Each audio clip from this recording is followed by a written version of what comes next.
Good morning, and welcome to this very special Automation Alley Government Affairs panel discussion. We are so honored to be joined today by our elected officials representing Michigan, who each have unique insights into how we can ensure Michigan's continued manufacturing might and global competitiveness, and maybe even a nugget or two to share with us regarding the incoming presidential administration. We'll see. But with us today is U.S. Senator Debbie Stabenow and U.S. Senator Gary Peters, joining us in this top half hour, and then U.S. Representative Haley Stevens and U.S. Representative Elissa Slotkin will join us in the bottom half of the hour. So I can't imagine a stronger, more star-studded legislative group that we've assembled for you in this next hour. All will share with us what they see as top priorities and goals to grow Michigan's manufacturing leadership heading into 2021. And I want to thank them each for taking time out of a very busy legislative agenda to be with us today. There's an opportunity for audience questions via the Q&A function. You'll see that everybody, I hope, is Zoom aficionados these days, and there's a Q&A button. You click on that, ask your question, and if we don't get to your questions live, we will make sure that we get answers to your questions after today's call, because we have a very tight time limit today. As Michigan's Industry 4.0 Knowledge Center and one of only 10 global World Economic Forum advanced manufacturing hubs, Automation Alley is focused on giving manufacturing businesses a competitive advantage by helping them along every step of their digital transformation journey. But to move the needle, we must align all stakeholders and work together. Let's ensure Michigan is positioned to be at the forefront of the fourth industrial revolution, and this conversation will help move us towards that ultimate goal. So now I'd like to turn it over to Cynthia Hutchison, our Vice President at Automation Alley, who will introduce each of our elected officials. Thank you. Thank you, Tom. Good morning, and thank you all for being here. In addition to thanking the elected officials, I think each one of you know you have amazing staffs. The staff that has supported this behind the scenes and made sure that everybody had everything they needed and that we followed the right protocol, which sometimes I need guidance on, has been amazing. So you have great staffs. Thank you for that too. I'm not going to bore anybody with a recitation of credentials of these well-known people, because these are incredibly public figures that you know a lot about. But as I thought about each of them for an introduction, I thought about my first meeting with each and every one of you. And I've really been blessed to have met each of you individually. When I first met U.S. Senator Stabenow, she has always been laser focused on creating jobs in America. In our very first conversation, she shared with me that between 2012 and 16, the federal government had awarded over $70 billion in contracts to foreign companies that do not manufacture in the US. That troubled her. She worked on legislation that ended up becoming the American Jobs Agenda to help us make more products in America. So she has always been a friend to Michigan manufacturing, and I remember you as a manufacturing leader because of that, Senator Stabenow. Thank you. When I first met U.S. Senator Peters, it was in a living room in Birmingham at a campaign when he was running for the House for the first time. And he was introduced by the very dynamic Andy Levin. And my first thought was, poor guy has to follow up on that. How do you go after that? And then Gary spoke. And when Senator Peters spoke, he was mesmerizing in his passion for manufacturing, his commitment to Michigan, and the important role that a legislator can play with boots on the ground things like actual manufacturing. He also follows up with more earnestness than anybody I've ever met. And again, I am proud to have him as my senator and as the champion for manufacturing. By the way, Senator Peters, I use your format for closing a roundtable to this day. So thank you very much for being here. Yeah, I'm going to skip over because we're going to meet our Congresswomen in depth later. I'm going to skip over and introduce Sridhar Kota. Now, Sridhar is with MForesight and University of Michigan, and Sridhar is a knowledge center of all things manufacturing. He has participated, for those of you who don't know him, he has participated in the Obama administration. He has been very active with Automation Alley. He has been active with hard work that gets things done and moving things from theory to execution. And by the way, for somebody coming out of the academic world, that's not that common. So we really appreciate that that marriage of that high level academic thinking with execution and getting things done. So Sridhar and I had conjured this idea up a few weeks back and decided that this was the time to do it. So I want to thank you and let you know that Sridhar will be very instrumental in manufacturing Michigan going forward, as he has been in the past. And with that, I'm going to turn it over and let Sridhar Kota moderate the session. Great. Hey, thank you, Cynthia and Tom, for organizing this event. And good morning, Senator Stabenow. Good morning, Senator Peters. It's truly an honor to be with you today. Thank you for taking the time to join us to discuss policies that support our manufacturing sector, and for all your work in the past doing just that. People across the nation associate Michigan with manufacturing, and for all the right reasons. We have over 12,000 manufacturers in Michigan, accounting for nearly 20% of our total output and employing nearly 15% of the workforce. So building on our industrial commons in our state, we are uniquely positioned to establish and lead industries of the future. And government has a critical role to play to ensure that we actually do.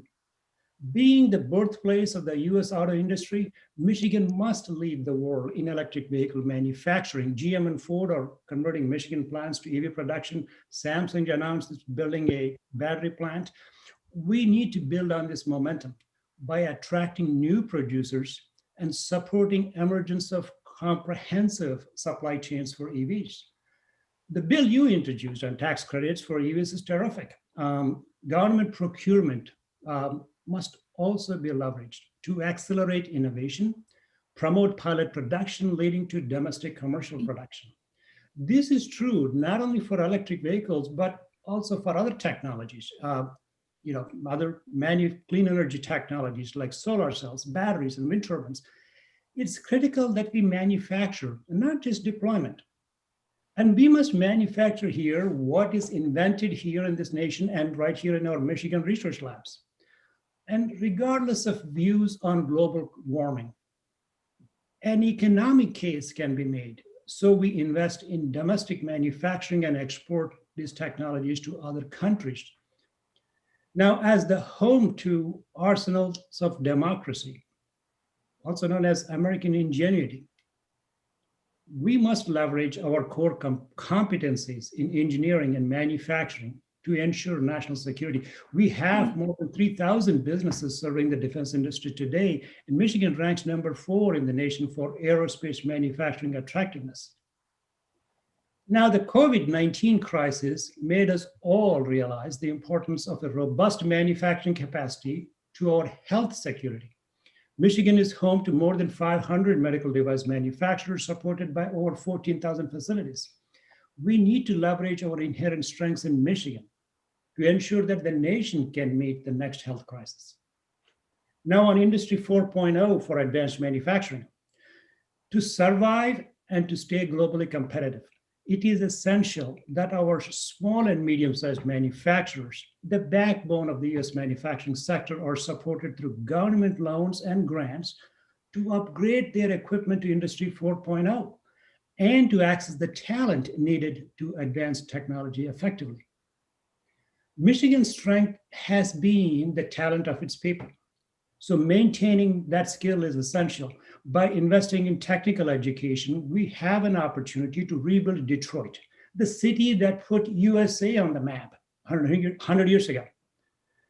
Michigan should lead the nation in rebuilding industrial skills with certification programs that will attract people not only across Michigan, but across the country. Now, from a legislative point of view, there seems to be a growing bipartisan recognition of the importance of manufacturing for nation's health, wealth, and security. Recent legislation introduced or co-sponsored by you all, by our guests today, such as Driving America Forward Act, Strengthening America's Strategic National Stockpile Act, Endless Frontiers Act, Chief Manufacturing Officer Act, and the National Institutes of Manufacturing Act. These should gain support in the next Congress. See, these bills recognize that doing more of the same will not solve the problem. Currently, no federal agency has its sole focus on the success of US manufacturing. We need that focal point in the government charged with strategizing, monitoring, coordinating, and nurturing our manufacturing innovation ecosystem. We must take advantage of our world-leading research in the nation and in Michigan to break the decades-long cycle of invent here, manufacture there. Finally, I must note that we have had multiple Sputnik moments. China 2025, and now COVID-19. We know the challenges we face and the costs of doing nothing. It's time for bold, meaningful action. So we would like to hear your thoughts on two broad questions.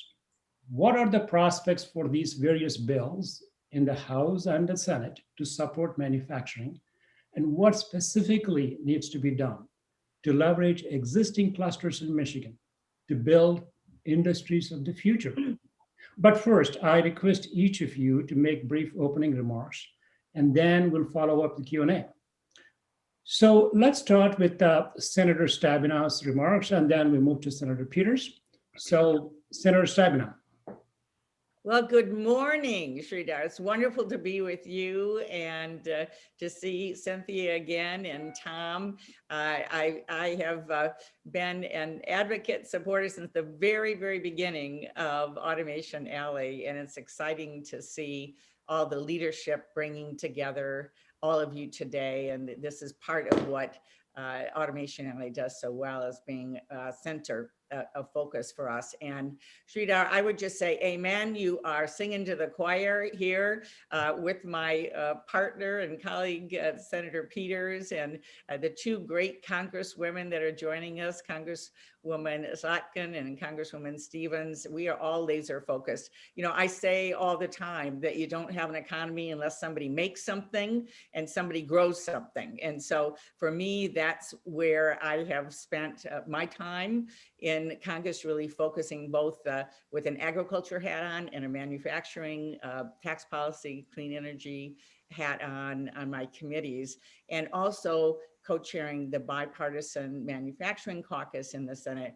And I have to say that I'm looking forward to really re-energizing that. This has been a place where there has not been a lot of activity in the last 4 years like I would like. And I think we have a great new opportunity really going forward. So let me just touch on three things briefly. We could talk, there's so many things. And every time we talk about advanced manufacturing, Michigan wins, because we are the leaders, have been the leaders in innovation since the very, very beginning. In fact, I have to say that we know that Henry Ford actually started creating a battery before he went to the internal combustion engine. And it was in part tax policy support embedded in our tax code 100 years ago for oil and gas and a number of other policies that really went the other direction rather than batteries. And so when my friends say now we, in the industries, they say we don't want to pick winners and losers, they don't support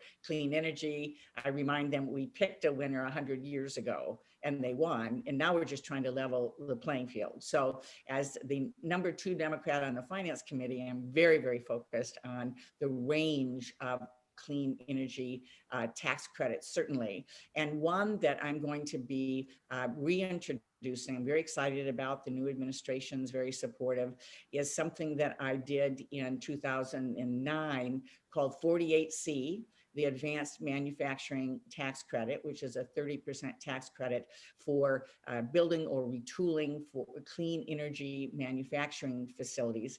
It was such a success at the time. There was actually a $2.3 billion investment put in the tax credit, and it went faster than any other part of what was done in the stimulus in 2009, and found to be very effective. We've been trying to resurrect that ever since, and there has been resistance again from the economic interests that don't want us moving forward on clean energy. And that's really changing now, which is wonderful, because we're seeing costs go down. We're seeing all the technologies we know what we need to do for the future. This new proposal is going to be broadened out, and it's important. I'm working with Senator Joe Manchin, who is the lead Democrat on the Energy Committee, but he's from West Virginia, where there's been incredible resistance because of the coal industry there over the years, incredible resistance to moving off of fossil fuels. And Senator Manchin now is partnering with me, understanding the future for West Virginia is in advanced manufacturing, clean energy manufacturing, just as it is in Michigan, in which we are working hard to get our proposals for an $8 billion investment in this new tax credit. And I think we have a real opportunity to do that. We also want to leverage on what we've done with our research centers, of course, the great work at University of Michigan, the great work now with LIFT and the Institute for Advanced Composites, and all, again, the manufacturing centers that we did during the Obama administration. And then finally, two things. You mentioned electric vehicles. I introduced again back in 2009 the tax credit, the $7,500 consumer tax credit.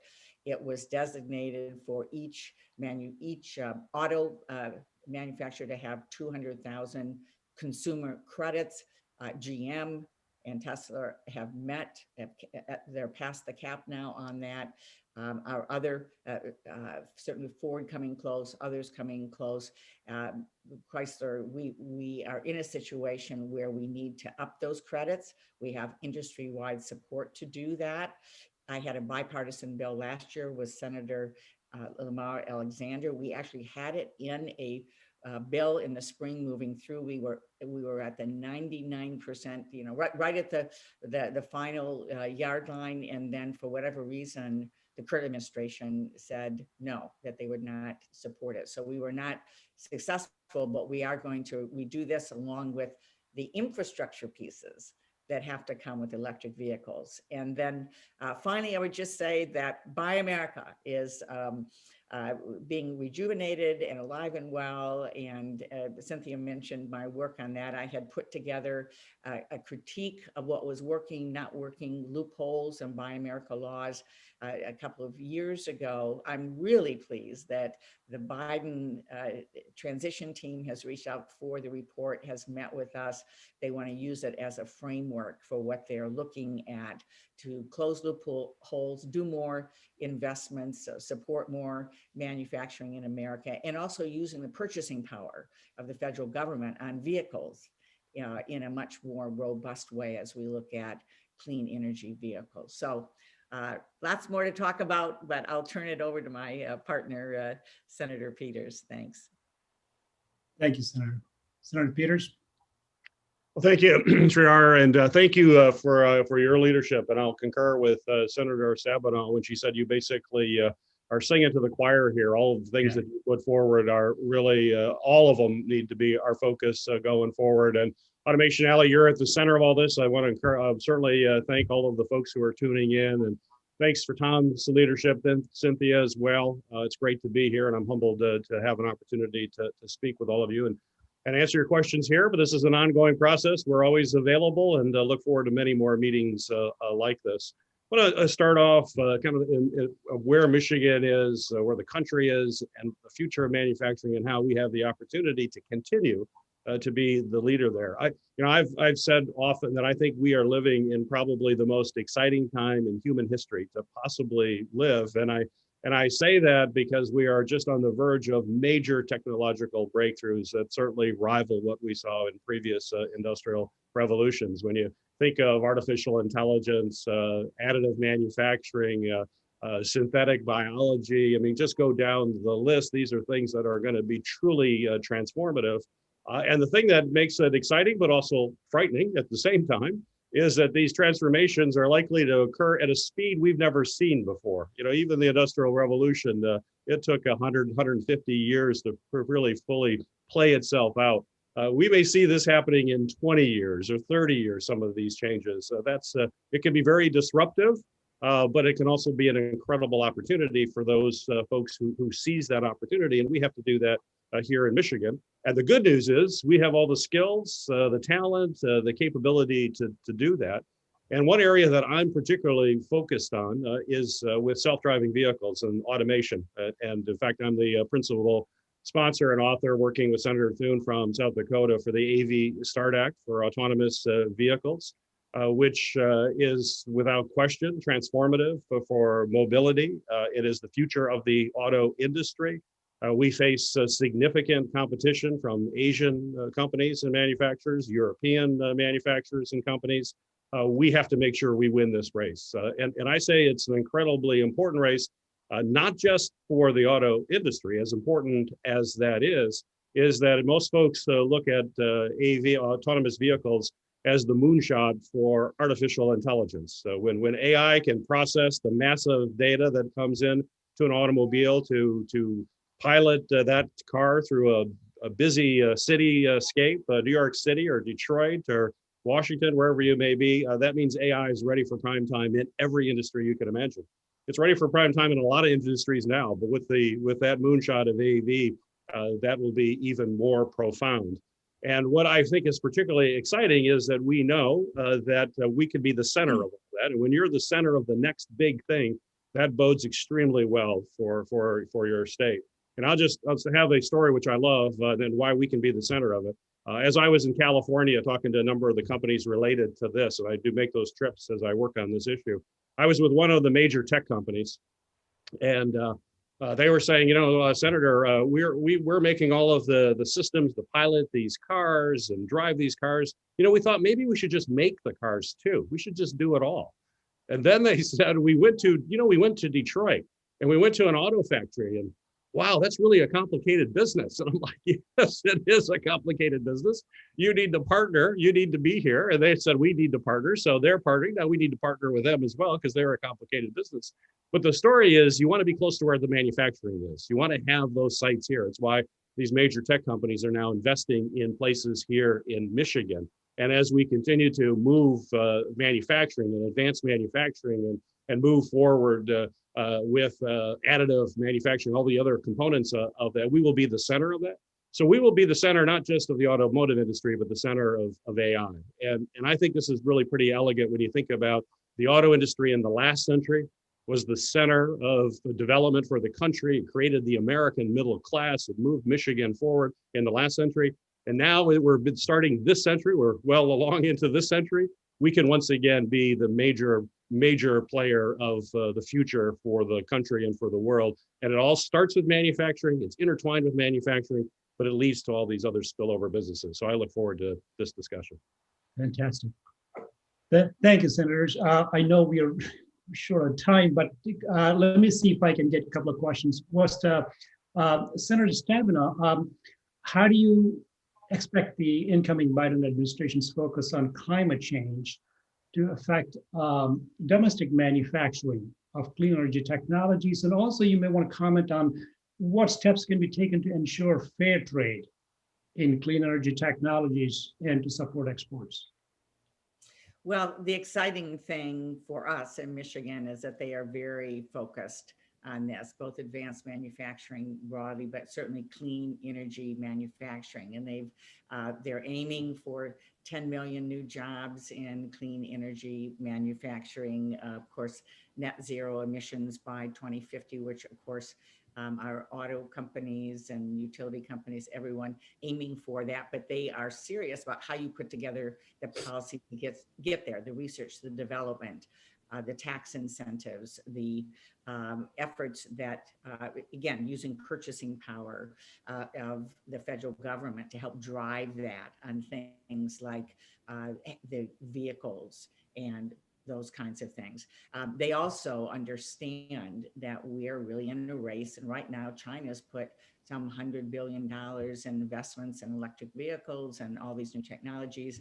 And if we're going to own this, which we should do, not only in the United States, but in Michigan, we have to be very serious as we are making bold investments. And it also relates then to a national security strategy. I had a chance to discuss this week with the Secretary of Treasury nominee, Janet Yellen, who I think will be fantastic, and her deputy about the connections with international policy and trade and what we need to do in our country on domestic manufacturing. And the Trade Promotion Authority law actually comes up next July, and Finance Committee will be where this is worked on. And I anticipate that we will be looking at some metrics around clean energy and so on as potentially part of how we're going to be measuring moving forward on trade. We have the traditional things that we're always challenged on in terms of intellectual property, protecting American intellectual property, and so on. But I think you're going to see in this new administration a broad view of how do we work internationally with our relationships, as well as our own policy in the United States, investment, infrastructure, tax policy, purchasing power, and it will be a much more cohesive view, you know, and we're pushing to move this as quickly as we can. And to ensure fair trade on all these technologies. We have to make sure that I always tell folks we want to export our products, not our jobs, and we don't want people stealing our technologies, you know, along the way. And so that's a continual struggle. Great. Thank you. Gosh, we're running out of time. But Senator Peters, and you've been a supporter for this manufacturing innovation ecosystem, and then you've introduced this National Institutes of Manufacturing Act. And could you see what are the next steps to advance this act and other bills you supported to strengthen our manufacturing sector? Well, I appreciate that, Sridhar. The National Institute of Manufacturing, I think, is incredibly important for us to focus as a country, as Debbie mentioned too, focus the way and do it in a coordinated fashion. And that's what the National Institute of Manufacturing does. And it will bode very well for Michigan. As I put out that picture of how we will lead in this, you need to make sure that we've got government resources and policies that are advancing manufacturing. And then when that happens, it'll help us here in Michigan. You know, if you look at our competitors who have very thoughtful manufacturing policies and work in partnership with government, places like South Korea, places like Germany that do a very good job, there are others. We need to do something similar. So working with you and others, we have been looking at a model in the federal government as to how do we focus attention on the critical need to promote manufacturing. And we looked at the National Institute of Health as an example, where it is focused on health. It creates public-private partnerships with private industry. It looks for gaps that exist that independent companies may not be able to do, or the government can be helpful, and creates now a National Institute of Manufacturing to speak with one voice for manufacturing and to coordinate all of the work that's being done in manufacturing now in the federal government. There are 58 programs in federal government that deal with manufacturing, but they're spread across the 11 different federal agencies. There isn't the kind of coordination, there isn't the kind of focus that makes any sense. The corporate folks who are on this call here today will say, well, that doesn't look like a great org chart. That's not very smart. We have to be smarter about that. We could put it under one roof. You have a chief manufacturing officer that'll speak for manufacturing directly with the president, directly with Congress, have all of these agencies working. As I said, they'll be more efficient. You actually save taxpayers money. At the same time, we're putting more money into manufacturing and filling some of the gaps. And we could talk about all those gaps. One you brought up in your opening comments that I thought was very important, and that's skilled training, for example. We have to put more resources into skills training to have the workforce through apprenticeship programs and others, to have the human capital to go along with the other capital that will be invested in these businesses. But that's something where government can play a very important role, and we're not doing enough. So we spend 8 times the amount of money right now on 4-year college degrees than we do on skilled training, even though 60% of our population needs skilled training. That's underfunded, it's underinvested. And as a country, we lose out because the more skills that folks have, the more productivity we will have, the more growth, and the more ability for us to export those products. So I've been working, I've actually had conversations with the administration. I've spoken to a number of folks in the incoming Biden administration. They are very enthused about this. I think the prospects for it have been enhanced now with the Biden administration, and I look forward to working with everybody here at Automation Alley to make it a reality. Fantastic. We need bold action like that. You know, that's the only way to make sure that what's invented here is actually manufactured here. And as Senator Stabenow pointed out, this picking winners and losers, we got to stop watching other countries pick our winners. So I think this is so wonderful. And thank you both. I know you have to leave and it's 9:30. I'm looking at the clock there. And I wish we all wish we had another hour or two. So I know you have to be elsewhere. So we'll collect questions from our audience and pass them along through your staff, and we'll share your responses with our audience. So once again, senators, thank you very much for all the work you're doing every day on behalf of people of Michigan and for your unwavering support for the manufacturing sector. Thanks again for joining us in this discussion. Thank you. Thank you. Have a good one. Stay safe. Thank you. Wonderful to be with you. It was lovely. And to those who have questions, they won't be unanswered. They may be unanswered right now, but we will send a written response. We'll do a recap of this entire session, and we'll put in writing the answers we get from staff and our elected officials. So before we go on, I'm now going to take a moment to introduce two more people. So I will tell you, I think my mantra apparently has been my first meeting. So when I first met U.S. Congresswoman Elissa Slotkin, who, by the way, is my home district. So the two women you're about to meet are, one represents my home district and one my work district. So these are people I have to interact with, but I would love to even if I didn't have to. So U.S. Congresswoman Elissa Slotkin I met her at Mackinac, and she somehow had a gap between meetings, which is a very rare moment for her.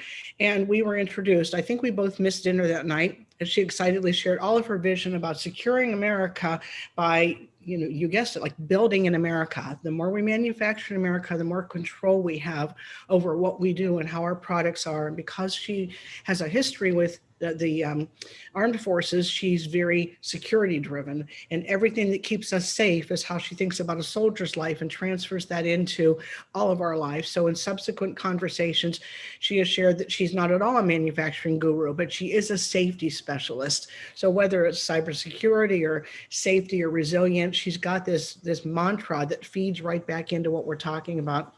For those of you who don't know, that I know that Congresswoman Slotkin's journey to where she is today began by being a student in New York City at 9/11. And she was a brand new student, first week of college. But I look back at that and think that her mantra has been safety. Safety about the survivors of 9/11, safety about the providers for 9/11, safety about soldiers, safety for all of us, and growth for us, and the security that comes from a nation that makes its own things and knows how to protect each other. So her solution, of course, has always involved manufacturing in Michigan. Therefore, we're glad to have her with us today. Now, my first meeting with U.S. Congresswoman Haley Stevens, if I'm a little truthful, was a little bit like looking in a mirror. She pulled up just in time for the meeting, ran through the door already talking about her ideas, and never stopped sharing her bold, audacious ideas for Michigan and how Michigan could get back to its rightful perch atop the manufacturing mountain. That's how she talks. It's really big and bold. And we have since worked together on the Automation Alley relationship with Secure America out of Texas. She put us in contact with people at Texas A&M who helped make that happen.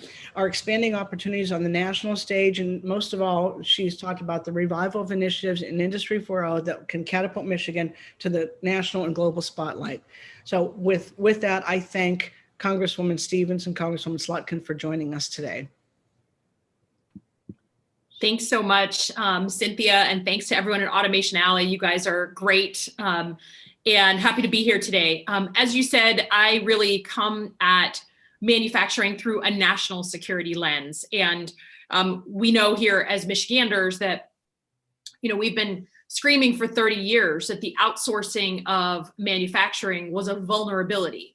And I really feel like the chickens came home to roost in the COVID experience we had here in March and April.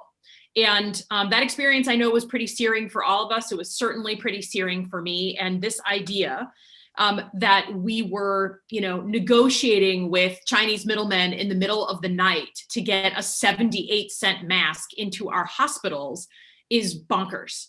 And we saw gloves, gowns, masks. I mean, whoever thought about a shortage of eucalyptus fibers, literally the things that are in the mask? It was just an unbelievable experience. And frankly, watching our state respond will probably leave a lifelong impact on me First of all, watching our small manufacturers, small and large, just jump into the breach. I mean, how many times a day were we hearing about what GM was doing in with ventilators, what Ford was doing with partnerships, and then the little guys. I mean, you know, Oxford Hockey, which makes a lot of NHL equipment, just jumped in. They have fabric, they have manufacturing capacity, and they started making gowns.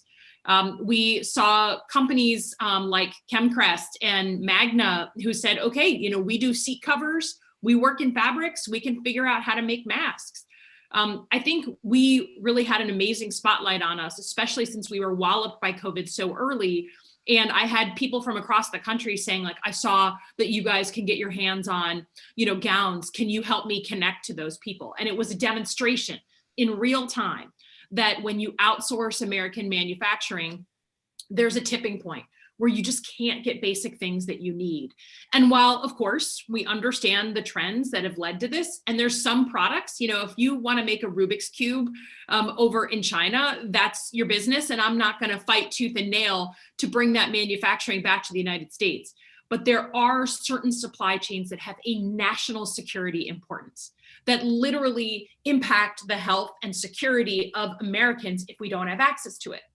Back in the spring, that was masks and gowns and medical equipment.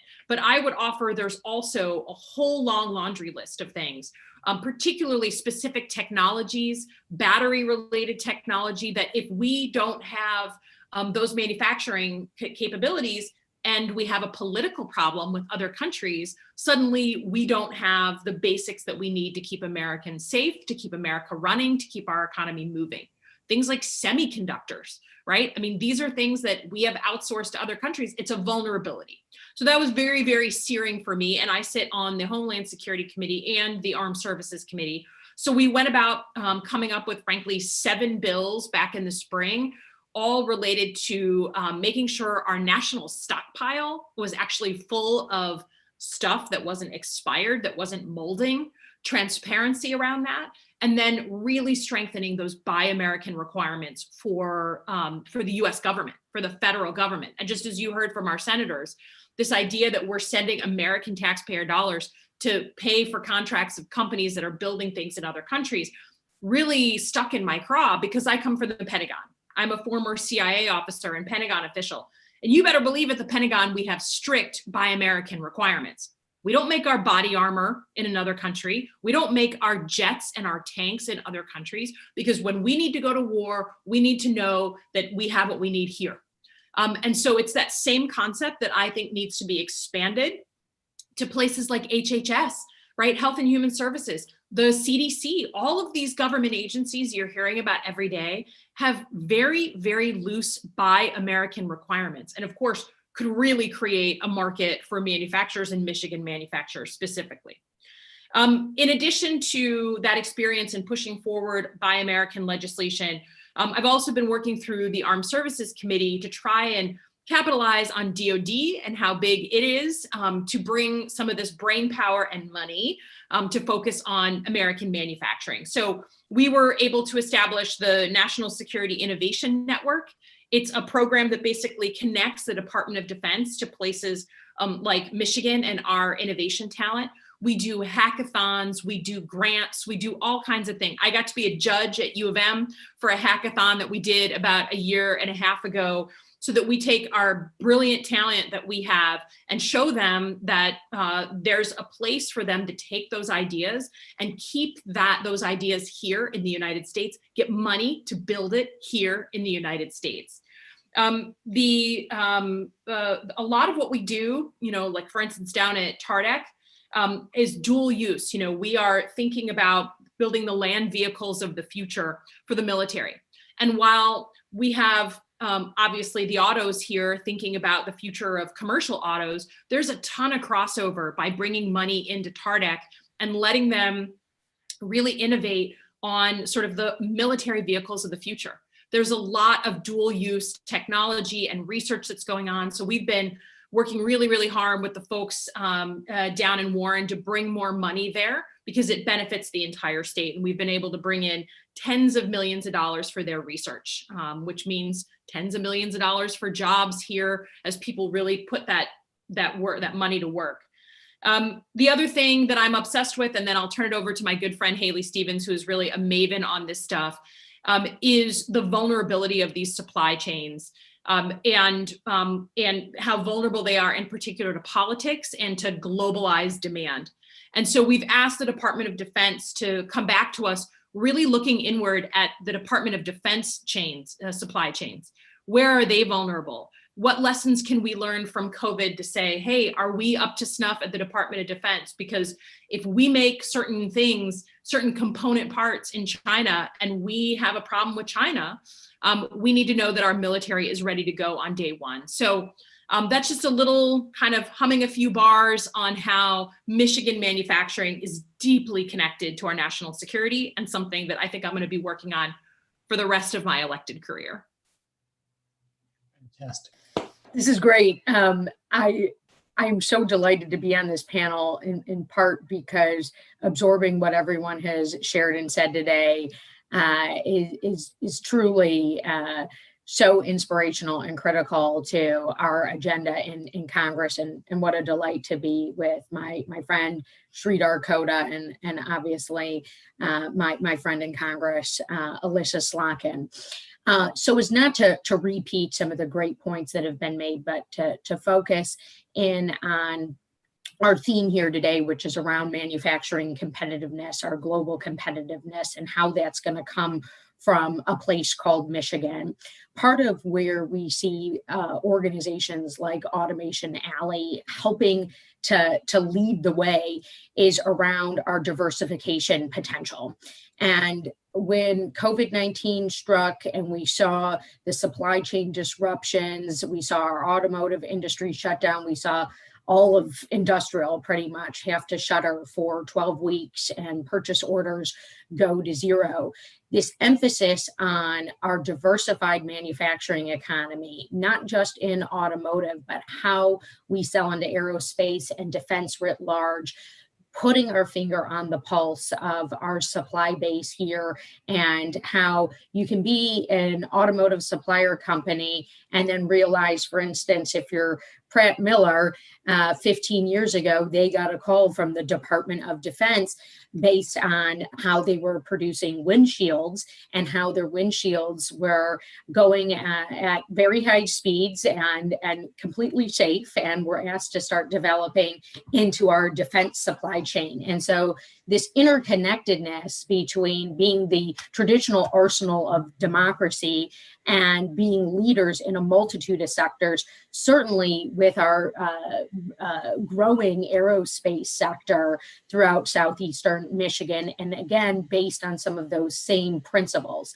Now, this point around our interrupted supply chain and what that meant for our country writ large, it wasn't something that just hit our traditional industries here in Michigan. In fact, our industries were the ones who helped to respond to it. But what we identified were some missing pieces to the puzzle. As you hear Tom Kelly and Cynthia Hutchinson speak about our IoT economy and the opportunity that IoT brings to manufacturing writ large, particularly through our supply chain, we asked ourselves the question, why weren't we utilizing open source platforms to meet some of these supply chain disruptions that occurred with the personal protective equipment and on? Some of our manufacturers right here in southeastern Michigan, not just our big three, which was really an amazing success story, but also our suppliers who stepped up to that industrial call to action, immediately, again, diversifying products. You can go over to Airboss in Auburn Hills and see that not only are they supplying in automotive, but they're also making devices to help medical professionals breathe as they treat COVID-19 patients. This is all a part of the great assets that exist here in Michigan.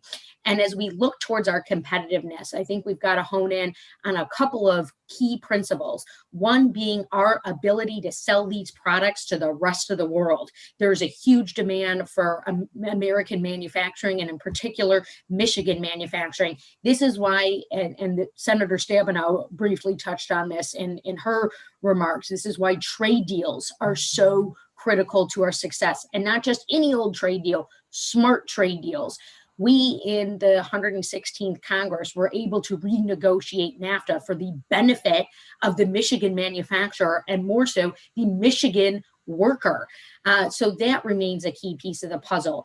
Assistance with exports as well. Let's not forget that component and some of the work that our partners at MEDC have shepherded in over the years in terms of providing just that hard dollar in the form of grants assistance, low dollar, because we all know that you as small manufacturers are putting your own skin into the game. R&D tax credits, continuing to unlock those channels of innovation. This is part of the work that I'm helping to oversee as the subcommittee chair for research and technology on the House Science, Space, and Technology Committee. And then I will wrap this up by just saying, lastly, we have tremendous opportunity as we look to the strength of our supply chains. And this is a place where Elissa, Slotkin, and I are entirely linked arms. It's not just about saying, buy America. Of course, we want to buy and make in America, but we've got to think about our supply chains in a smart and strategic way. Because I know when I do my Manufacturing Monday program, and this is in part, right, because I come out of manufacturing. This is why Cynthia was saying when I walked into the Automation Alley office shortly after being sworn into Congress, and we were sharing all these ideas and partnerships. This comes from my life's work in manufacturing. And so when we look at the strength of our supply chains and the resiliency of our supply chains, not just if it's a pandemic, but gosh forbid, a different type of cybersecurity threat or a climate change weather type of event that's disrupting supply chains, we need to have the private sector on board through the creation of what we're calling a manufacturing guard, working in partnership with our automation alleys and our manufacturing extension partnership centers, our Manufacturing USA research institutes. I know you know a thing about those, Sridhar, and monitoring the health of these supply chains through open source simulations that also tie into a workforce of the future. And allow me not to forget this other great opportunity for us and our manufacturing competitiveness, human capital, the talent coming out of this. So the linkage between our defense sector and those who separate from military service, those who get the on-ramps to opportunity. Elissa mentioned the hackathons, the different coding events. We love our First Robotics. I know I've been over and seen some of the training programs going on at Automation Alley. It's connecting people to manufacturing and innovation jobs and continuing to exist as a hub for the future. So with that, Sridhar, I know you've got a lot of good questions for us, and we'll let you jump in here too. Oh, that's terrific. For those who are listening to both of you, both these Congresswomen, I hope you all feel as happy and proud and confident and rest easy that they are so well informed and so passionate about helping the state of Michigan and the country on manufacturing sector. And thank you both so much for all the work you've been doing. And gosh, we're going to be running out of time. So let me go back to Congresswoman Slotkin. First of all the things you're doing on the stockpile and on the defense issues are just amazing. I'm so glad you're on top of all that. But here is one question I have. Despite reports of excessive dependence on foreign suppliers, part shortages, and counterfeit parts in the military equipment, we've been reading these reports for the one last year and one 5 years ago and every 5 years. DoD is still engaged with only a small fraction of the 250,000 manufacturers, small and medium-sized manufacturers. So if I remember back 10 years ago when I was in the White House, there were 250,000 SMEs, and DoD was directly engaged with about 36,000 of them, and they were still relying on 10,000 foreign suppliers. It's possible some of those parts that we are getting from overseas could potentially be made just not only in Michigan or Indiana or somewhere else. So what steps are needed to better leverage our 250,000 small and medium-sized manufacturers across the nation to support defense procurement? How do we connect them? How do we engage them? So good question. I think the thing that's holding us back is twofold. One, I think, the Department of Defense has never been asked to look critically at the vulnerabilities in their own supply chains. And we've now asked them to do that, and they owe us a formal report. That's in the Pentagon budget that we just voted on this week, that hopefully the Senate will vote on today, that basically forces the department to do this work and really say to themselves, wow, we have, 5 or 6 parts in this fighter jet that are still made overseas. We've had problems with them. That's a vulnerability. And the next step is really weaseling in there and figuring out, okay, so where should we make some different strategic choices? I'm actually, hopefully, if I play my cards right, running a task force on defense manufacturing and how we diversify here in the United States, identify those problems, and then sort of push the Defense Department to do more here at home. The second part, though, is just we actually had a meeting on this at Automation Alley, is the incredible difficulty for small and medium-sized manufacturers to break into defense work. The requirements for becoming a supplier are just such a high bar. It's a long process. And I heard directly from suppliers at Automation Alley who were like, I'm going to invest all this work and all this time, and I have no idea what the sort of, pod at the end of the rainbow is really going to look like, right? If I'm going to qualify. So what we need to do is, through the MEDC, get more help for our suppliers to help them navigate that extremely bureaucratic process. And then we need to force the department, who doesn't love change, and I say that with love because I was an assistant secretary at the Pentagon, and say, you got to lower the threshold for getting manufacturers in the door. It can't just be the big defense contractors that we all know. It has to be more diversified. And we have a moment right now where we can show in clear terms how important diversification is. So I think we have a good opportunity, but there's a lot of cultural reasons why it's so hard for manufacturers to break into defense contracting. Yes. Very briefly, you did mention about the dual use.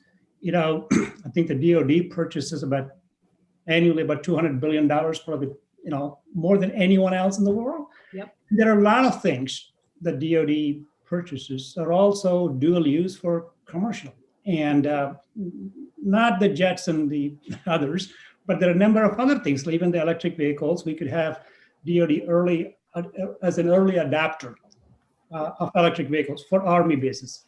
Now, and there are emerging technologies. What happens is a lot of times the DoD would want a drop-in replacement. From the time you do research and by the time you get to drop-in replacement, it takes 10 years or more, depending on what the technology is. If we wait for the drop-in replacement, the chances are it's going to come from China. But if the DoD can nurture the technology, take it through various stages of not just TRLs, but also manufacturing readiness, and then also early adopt the technology, early take the risk, it can promote pilot production. And I'm not saying anything that you already don't know, but I just wanted to 100%. Yeah. 100%. And listen, we were able to change some of the rules around software contracts, because the way the department works is it takes 3 to 5 years to get from idea to contract. Well, in the software world, it's obsolete by the time you shove it in there. Yeah. So it just doesn't work. You have to have smaller contracts that are quicker and more iterative. And that's as much about culture at the Defense Department and contract officers who are worried about contracting for something that might not work. We got to incentivize them taking risk and basically force it from a top-down perspective. So trust me, this is a major line of work for me in the next Congress. We need something like, we can order anything you want from Amazon. So someday we can have a DoD's own Amazon, so to speak, where the SMEs can engage. So it would be fantastic. With the best cybersecurity that the world has, right? I'll tell you, Sridhar, I've been on the contracting side for DoD through Manufacturing USA, and Congresswoman Slotkin is spot on. It took probably twice as long as it should have to get the approvement on something that was co-funded by the DoD. Now, it eventually got done, and it was great, and we're all better off as since it got done, right? This was on the taxonomy of job profiles specific to IIoT, but it took a long time on the approval process. So, yes, I think any linkage between congressional authority and what's taking place over there to unlock these channels is it's going to meet the innovation needs. It's going to meet the economic needs. Has to. Yes, absolutely. Let me, again, we got running out of time. So one question, Congresswoman Stevens, you talked about the talent, and rightly so, about the skills and human capital, and you're spot on. There are so many issues around that. But here I wanted to ask you a two-part question. One is, what's in your view can be done to rebuild the technical skills, and linking that to taking full advantage of Industry 4.0. And so that way we can eliminate the lack of skill availability as an excuse not to make investments. And so government has a role to play, both state and federal government. So there's another question related to that also, helping small and medium-sized manufacturers. Right. How do we help them upgrade their equipment? That's the only way they are going to be competitive globally. So any thoughts on that? So if you're a company, let's say as big as FANUC, we all see the FANUC robot when we drive into Detroit Metro Airport. They've got great advertising over there. Or if you're as small as a tool and die manufacturer called Clips and Clamps, you're still struggling with the same thing as it pertains to workforce, which is getting access to the technical talent that is going to know how to connect in your company, that's going to want to stay there. And if the training is needed, that the training can be provided. And we can take cues and notes of inspiration for what's already taking place at our companies. I know some of our mid-sized suppliers have greater flexibility in terms of the training and the professional growth that they can provide, the resources that they can use to support at an early stage. One of the things I always look at is that valley that emerges between secondary and post-secondary opportunities. So we have students who get lost between graduating high school, going into a technical program, connecting with an employer, or going to a 4-year degree that a lot of times maybe takes them in a different way. Whereas our manufacturers who are investing in First Robotics, as an example, they're capturing students in real time who oftentimes join an apprenticeship following from college, from high school, or are going into a technical program that will connect them to a future job. The other thing we have to look at is that that's a small percentage of our workforce, right? It's about 5% of our workforce that's in that, what I call also that bow tie, which is coming right out of a program, right out of a degree, and looking for a job. We've also got to do what we've looked at over the last 15 years very closely, which is the skills training for an existing workforce. And so as you start to see people talking about the post-COVID-19 economy and what we're going to look like as it relates to service versus light industrial, what we're going to do with our infrastructure investments as well, which, by the way, are also going to be tied into manufacturing.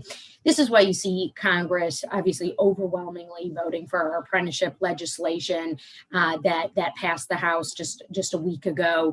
This is why you see a lot of cross-functional coordination at the federal level, something that we could also do a little bit better on. And then the other component too is taking cues from our associations, our chambers, who are really bringing together the partners too to attract international talent.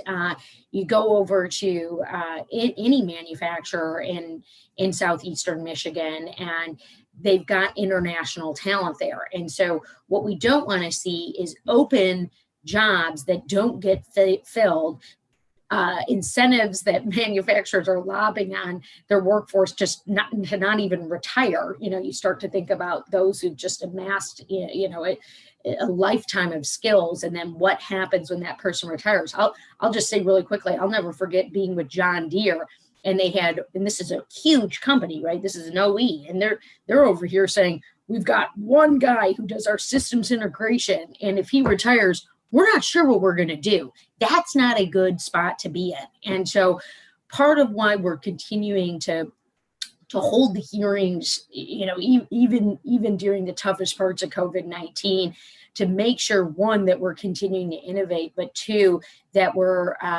keeping the drumbeat on the skills imperative is just going to be essential. And then lastly, this is why a year ago I took a trip with our Veterans Affairs Committee over to Kuwait and Afghanistan to talk with those who were going to be recently separating from our military, to provide those linkages between manufacturing.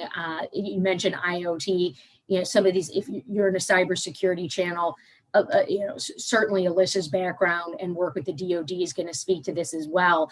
And we've got to look at those opportunities between our defense sector as well as our manufacturing base. And we've got to bring our smallest manufacturers along with us, because it is magic what takes place at a small manufacturing firm. And I'm talking about the ones that employ 15 people. It's like a family there. But accessing that talent, it's going to take an all of community. And I'm going to tell you all something, because here we sit at a webinar with Automation Alley today. We are, as a region, all hands on deck between our community colleges, between our organizations and our manufacturers, and obviously with your federal lawmakers as well. Quick comment on that for both of you, going back to the linkage between the mentioned FIRST robotics and the talent, and it's also an issue for Department of Defense on the STEM skills. So the point is, if we inspire these students in high school, they will go on to, whether they go on to 4-year degree program or go to a trade school, but if you can inspire them about making things and designing things, like everybody in high school gets to dissect a frog, why can't, if the FIRST robotics is so, it is in fact very effective in inspiring kids, then why not try it out, make the FIRST robotics a requirement, not as an extracurricular activity. I mean, we require everybody to dissect a frog, whether you decide to go to biology or not. So why not try it? And so what are your thoughts on that? Because, I think 2 years ago, Protolabs did a survey that showed about 47% or 43% of the millennials believe the manufacturing and engineering is a career that they would aspire to, compared to only 23% of baby boomers. So there is hope. We need to inspire them. Is there anything that we can do? Maybe DoD could do an experiment in one of the cities here. Well, I'll just say quickly, Sridhar, in terms of the requirements and in particular, as you brought up FIRST robotics, it's a good point that the folks the students who participate in FIRST robotics, some are doing the technical work, some are doing the communication work, some are doing other types of preparation and organization. That's something I've heard from the students firsthand, that there's something for everyone here. The other success story is that our FIRST robotics teams, even in this wild year we've had, still competed. They just did so remotely. So we weren't all at Kobo seeing everything that was going on, but they still competed remotely. But the broader point around the requirement is, pray tell, ask me this, why are you graduating with a 4-year degree, even if it's in the liberal arts, but without a technical skill? We look at what, for instance, a Grand Circus does. That's one of our training programs locally that provides coding skills to individuals. And we should be requiring our college students as well to leave with technical skills. I mean, you think about it. You leave college and some of these students don't even know how to use basic software like Outlook when they get into a job. Why? Because they've been writing all their papers and looking up in our library books, which are great. But I want to see those coding skills, those technical skills be in somebody's back pocket, because you don't want to just be using the cell phone as a device. You want to be able to implement if you've got an idea. Right. Fantastic. Congressman Slotkin, any final thoughts on skills? I'll just add and get to brag on our district that we have in Pinckney, we have a cybersecurity high school, literally a program where the young people work in cybersecurity in a real security center in high school. Most of them get like snapped up right out of high school. It's amazing. And I've had a ton of interest from Washington, the ranking member on Homeland Security, the Republican wants to do a joint trip and come see it. Like, I think Michigan, between our heavy investment in FIRST Robotics, and we kick everyone's butt across the country and across the world every single year. But also just kind of the work we're doing by building this into young people's curriculum, even in high school. Like, I think it's a model, and we just need to own it and be the place that is doing cybersecurity and robotics earlier than anybody else. It's a great model, but the question is, I mean, that's fantastic, but maybe any plans to replicate it, scale it statewide, or maybe that's what we need. I mean, I think what I've talked to my team about is like, is there a way to throw some federal dollars at this, to expand, to use, obviously it starts by attracting people. When my Republican colleagues are coming to me and saying, I'm really interested in visiting Pinckney, Michigan, and seeing what you're doing there, that's the beginning of a spark to saying what they're doing should be replicated across the country. It should be in my district and in everybody's district. So I think we have to expose people to that. And Michiganders don't always like to brag on what we do really, really well. We need to expose people, and then we need to see how we could take federal dollars to make it a systematic thing. Because I think people would love it if they could have access to that. Fantastic. I wish, again, we could discuss this for another hour or two, but I know you have to go. We both have to go. And then Cynthia, I'm already 7 minutes past what I'm supposed to be doing. So Congresswoman Slotkin, Congresswoman Stevens, thank you so much for joining. I really appreciate it. And it's been an honor to be with you. Cynthia? Thank you very much. As we close this, we do have some questions. I've got some Q&A that I can answer now, but I think what we're going to do is allow our Congresswoman who dedicated all this time to us to drop off, and we're going to reconvene on another link. Does everybody have that link? Thanks, everyone. Thank you. Great to be with you today. Thanks, Cynthia. Thanks, Sridhar. It's the expertise we really appreciate. Thank you. Sridhar, I believe we're now going to exit. Yeah, thank you, everybody, for joining us, and have a wonderful day. And what a great event. Thank you, Sridhar.